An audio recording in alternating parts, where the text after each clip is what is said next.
What up, perps? Kid Copious back in effect. You know what we're doing here? We're repping America, the center, and common sense. Well, your boy's a little under the weather right now. I had 2 vaccines yesterday, shingles and pneumococcal pneumonia. You know, I guess I understand people's fears of vaccines. There's a lot of dis and misinformation out there, but ultimately when it comes to pneumonia and shingles, I'm a lot more scared of them than the vaccine. So, if you're getting up there in age like I am, I really urge you to go out and talk to your pharmacist, talk to your doctor, and find out what you need to protect yourself from. I think it's really worth it. But boy, the day after, wow, what a doozy. Well, let's muddle through this. All right, so, one of the big stories this week is that the Artemis 2 went up. It went further than humans have ever gone into space. Congratulations, I guess. I don't really want to sound like I'm discounting their achievements because it is a great achievement, but I'm kind of bored of space. I think it's been sort of proven that humans aren't really going to be able to live in space. Maybe on the moon, okay? I'll hold out hope for living on the moon. But, I'm a Minecrafter. When I find a new world, I just start mining. I know it'd be expensive, but there's stuff out there. It's funny. X-Files always said that, They're out there. But the minerals are out there. I don't know what the end goal is. But congratulations. It was cool, and it really shows what America can do. So I applaud him for that. But, I don't know. I don't understand the practical nature of going out into space.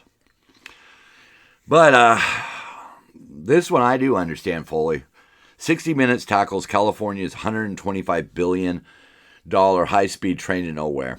Quote, a complete bait and switch. Yeah, 60 Minutes on last Sunday, profiled the ghost train in California, the high-speed rail project that was approved by voters in 2008. Yeah, it's supposed to connect LA and San Francisco, and instead it's turned into, as it stands right now, $125 billion stain on the state, with California still waiting for the first tracks to be laid down. And the correspondent that handled this, John Wertheim, wanted to know why. So he did some interviews. But as he said, one of the, right off the top, California's exacting environmental regulations triggered all manner of reviews, lawsuits, and delays. Like he says, anyone who's renovated a home knows delay adds a price. And they had to buy the land. Most of the land along where they were going to build this fictitious train is owned by people. And while some people might accept the first bid or the first offer, lots of people didn't. And as they bought up more and more land, the landowners themselves grew in power. Because they're like, look, you've already bought up all of this. If you want mine, it's going to cost you 10 times as much. And I don't know if they can eminent domain it. I think that would be quite costly, the lawsuits and all of that. But as Wertheim, continued on, he said the high cost of U.S. labor and construction relative to other countries hasn't helped either. I find that to be a fake argument. You knew those kinds of things existed beforehand. And, that's echoed by Representative Vince Fong, a Republican from California, that, the 2008 plan that was on the ballot was theoretical. And it has become very clear that they didn't have any specifics worked out. As Fong says, we're now in 2026. There's no trains. There's no track laid. It's a complete bait and switch. A bunch of consultants, a bunch of little companies and people out there got paid to study this train after the money was already approved. And, they start off by telling us that it's going to be just short of $10 billion. Final cost will be around $33 billion. And after 20 years, nearly 20 years, it's just staggering. And then they put this guy out there who's the California High-Speed Rail Authority board member, looking sort of like a mafioso in his $10,000 suit. And he's a former secretary for legislative affairs secretary for Gavin Newsom. And he's in charge of it. So he's getting money, and Gavin's getting campaign contributions and things like that. And as this guy says, it wasn't. Let's be real.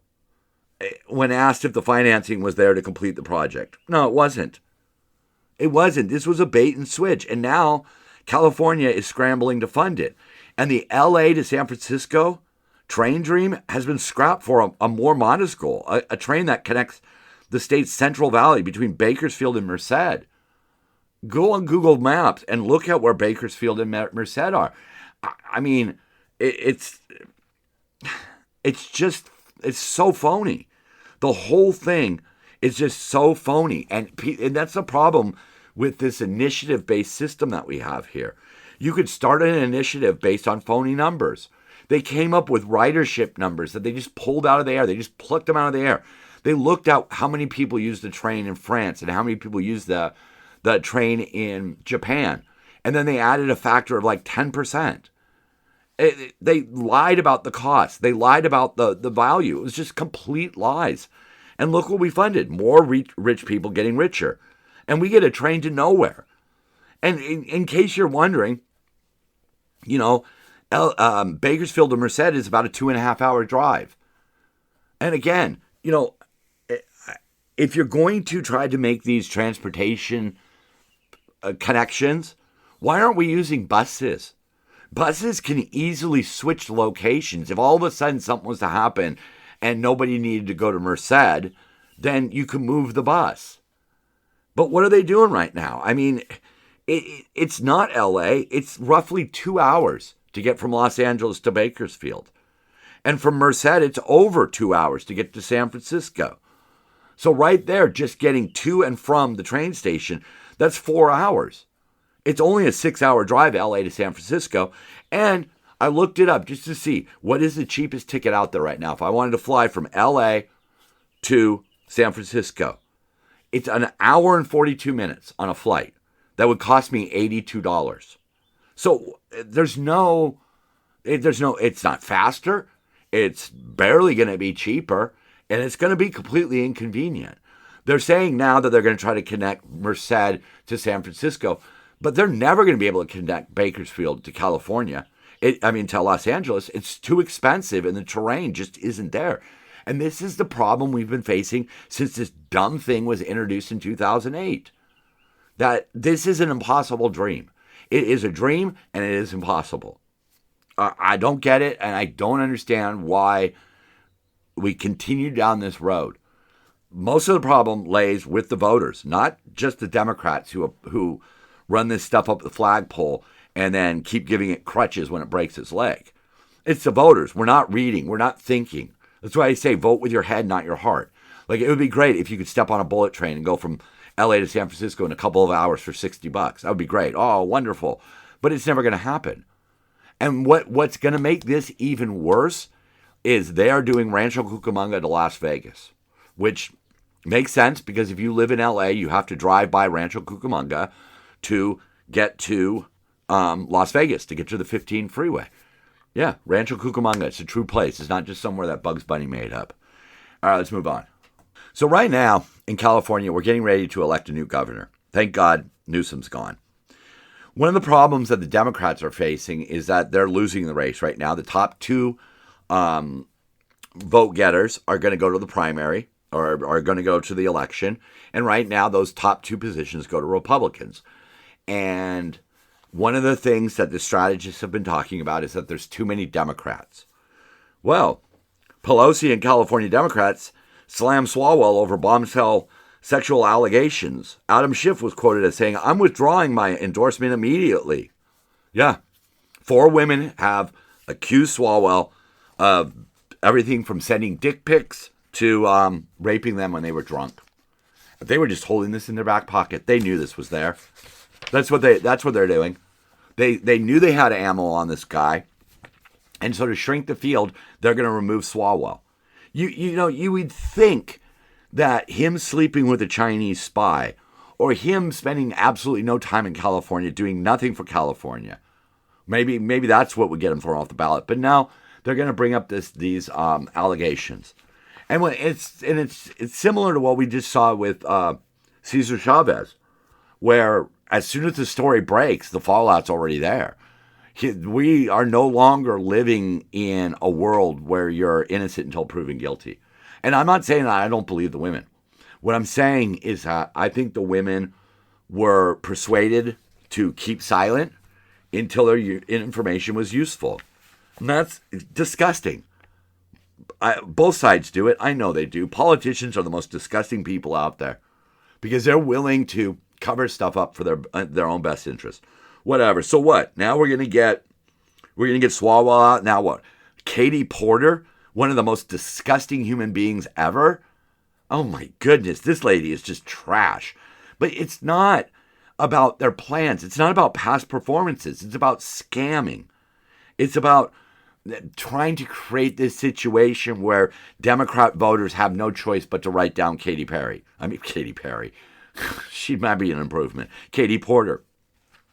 And we know they do this because a toolkit came out from the American Association of University Professors and several other groups where they want students to create a crisis for the university admin through an escalating campaign, through winnable demands that combines majoritarian outreach and tactics with nonviolent direct action, knowing full well that this will turn violent. We already know this. We've seen it at all the protests, at all the colleges. They turn violent. They turn ugly. We saw the Jewish students being harassed.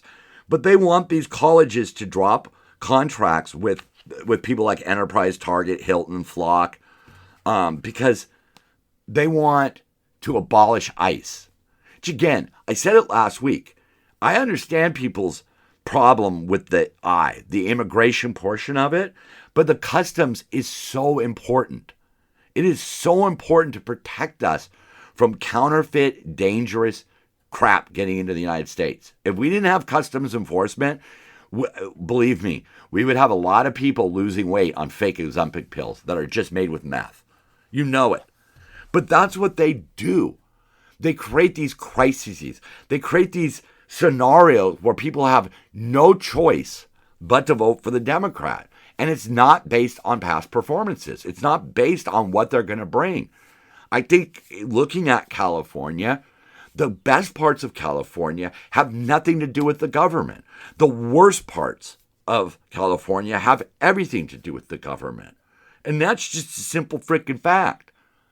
And out of all the Democrats, the only one who ever pops his head up with any sort of logic is John Fetterman. Seriously, John Fetterman, the guy that ran against Dr. Oz. He's supporting Trump's goals in the Iran war. That's what he says. Like he said, we have to stand with our military to allow them to accomplish the goals of epic fury. I'm old enough to remember when we used to root for our military, and we would all agree that Iran is the world's leading terrorism underwriter. But he's seen as a traitor. Not because he's taking an opinion that's illogical. It's because he's taking an opinion that sides with the Republicans. That's what we need in this country. We need both sides proposing good ideas and then discussing, debating, and voting on which of the good ideas is the better idea. It's that simple. Speaking of Iran, we had a couple pilots go down. Well, actually, it was a pilot and his rear information officer. And this guy, he followed the rule book, the handbook, and he evaded capture for more than a day. They get up high. He hiked up a 7,000-foot ridge. So the U.S. military set up a forward arming and refueling port, a FARP, or position, I believe it's position. And they're waiting to load up the troops onto these C-130 transport planes to go parachute into the area where they thought he was. But the planes got stuck, so they had to wait. It took a little longer, but they had to get additional planes. And when they took off, they blew up everything they left behind. Because that's America. We're crazy. We got great guns, and we are going to deny the enemy. Did Biden do that? No. Biden left the Taliban everything it needed to wage war on its own people. All right, and that's simple facts. You can look that up. He left behind billions of dollars of tech instead of destroying it. If we're not going to take it with us, destroy it. All right? But that's what we do. We could get in and we could rescue these guys, these PJs, these Air Force rescue teams, Navy SEAL Team 6. They went into Iran to rescue our pilots. You know, the PJs, who are the Air Force sort of pararescue group, their motto is so others might live, because we know how important pilots are. One of the reasons why we did well in World War II is we didn't lose as many pilots as Germany and especially Japan. Because you could train somebody to fly a plane, but if they've got 2 months of experience, that doesn't beat 10 years of experience. I'm going to stay on Iran. I'm going to, this is exactly why you hear me rant and rave against the UN. The UN Security Council. Russia and China veto resolution on the Strait of Hormuz. Yeah, 11 countries voted in favor of it.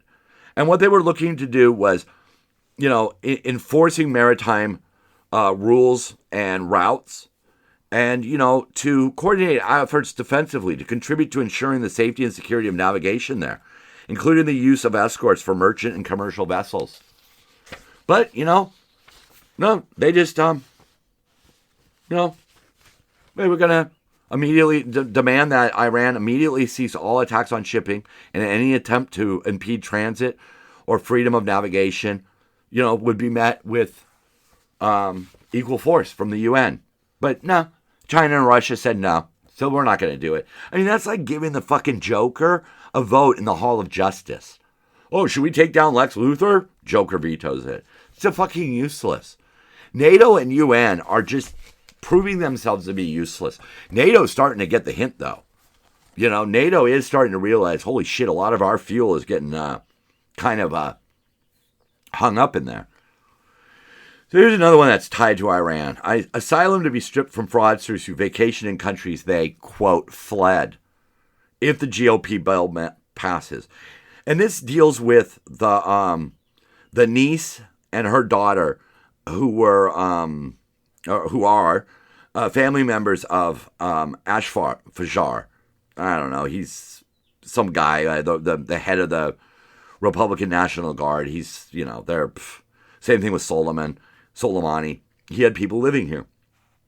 These people went back 4 times to Iran. So how are you claiming asylum? That's fraudulent.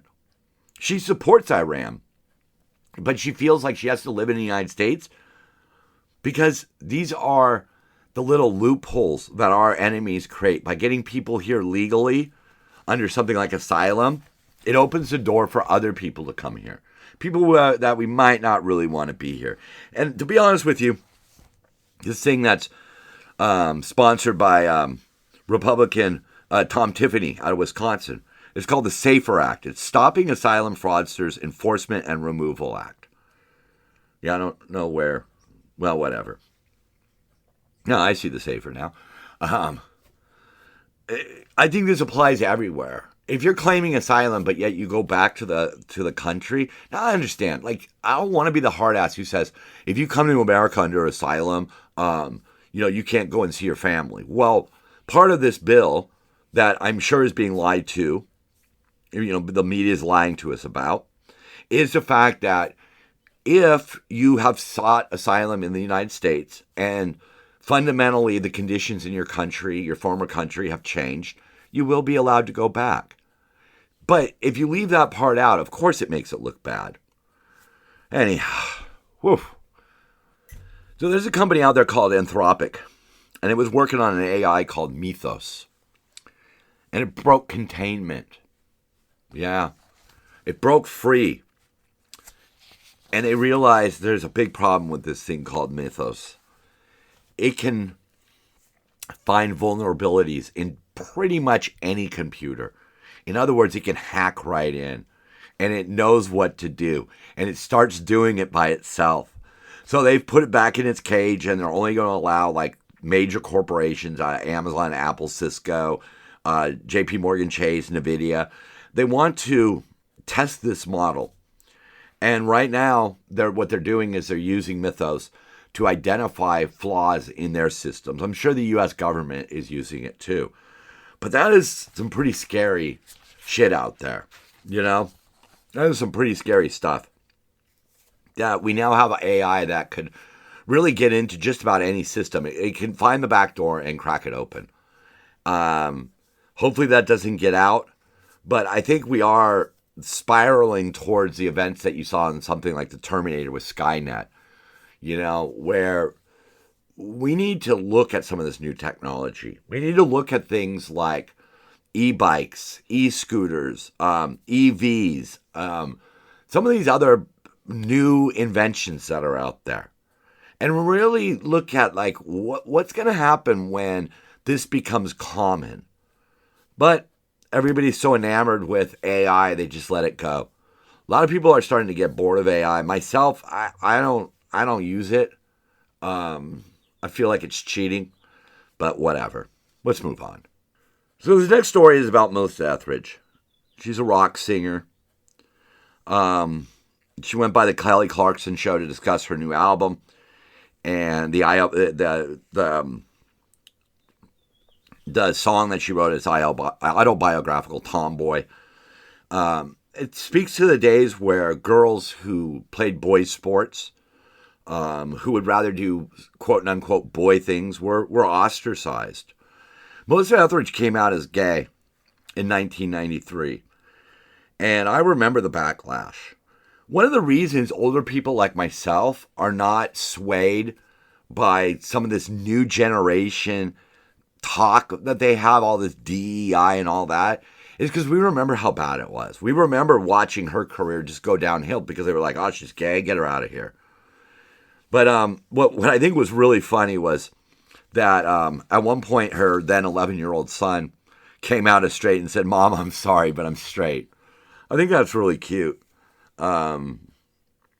Unfortunately, in May of 2020, Melissa had to announce that her son Beckett had died at 21. And she was quoted as saying, "Today I join the thousands of families who have lost loved ones to opioid addiction." And that's one of the problems that we face in this country, where you have this revolving door of justice, where DAs and blah, blah, blahs want to just let criminals out. Sometimes you need to lock people up to give them that moment of clarity. Right now I'm seeing something with my brother where he's getting out all of his old photos from his wife who passed away and his girlfriend that he had most of the time that he was married, reminiscing. And my wife didn't understand it. And I said, well, that's what the addiction does. The addiction wants to make you depressed, so you drink, or so you do the drugs. And, it's something we need to face as a nation. We need to admit that the United States has consistently been getting better about its treatment of various people. But at the same time, there need to be rules and regulations. We need to do better by people who are struggling with alcoholism or addiction, not just using it as an excuse, not just dismissing it, not just letting them live on the streets until they die. Until we get there, I'm going to keep raising the alarm on it. So one of my favorite things to do is find these dumbass clickbait articles. Found this one. It was on Yahoo Finance. It came from The Independent. Pizza chain closes all U.S. locations and files for bankruptcy after 50 years. A beloved pizza chain has finally revealed why it closed its doors after 50 years in business. Ooh, what, Domino's, Pizza Hut? Papa John's? No. Gina Marie's Pizza abruptly shuttered its 4 Minneapolis locations in October without warning customers that the restaurants were closing. Because they were bankrupt. So I guess they closed all U.S. locations. But what this proves is that you have to read more than just the headline, especially with important stories. You have to dig deep into them. You have to scratch the surface. You have to look at the comment sections. You have to look at what other publications are saying. Our country is literally lost if we do not start educating ourselves as voters. Pure and simple. Pure and simple. They have gotten to this point now where they have us locked in 2 camps, and we can't hear what the other side is saying. Sometimes they go out of their way to stop the other side from talking. It's nuts, though. Joe Rogan and Arsenio Hall were speaking on, I think, Arsenio Hall's podcast, and they were speaking about being politically homeless. Well, so am I. I'm firmly against abortion bans. I only support Republicans on trans issues when they affect the safety and well-being of women, such as using bathrooms at school and biological males in sports. The rest of the time, I don't really care. If that's who you are, that's who you are. I applaud you. Yay. Go do your thing. I smoke weed, but I don't drink. I think people should just be who they are. And I believe we need to help the hurting. But along with that, there needs to be a good framework and a firm hand. We can't just be willy-nilly like they are here in Los Angeles, giving out cash. I mean, we've got homeless encampments outside of people's apartments, outside of grade schools. This is not the answer. The Democrats are not providing the answer. So how can I support the Democrats when their plan is illogical, broken, and proven to not work? The Second Amendment is so fundamental to my core. I'm ready to fight my government. I really am. If that day comes, I'm willing to do that. The blood of the patriots, 1776, all of that. It's very important. But at the same time, I'm not going to go around bashing people for being an immigrant or for being gay or for being a different skin color or religion than me. That's bullshit. But overall, what politicians am I supposed to trust? I mean, Fetterman?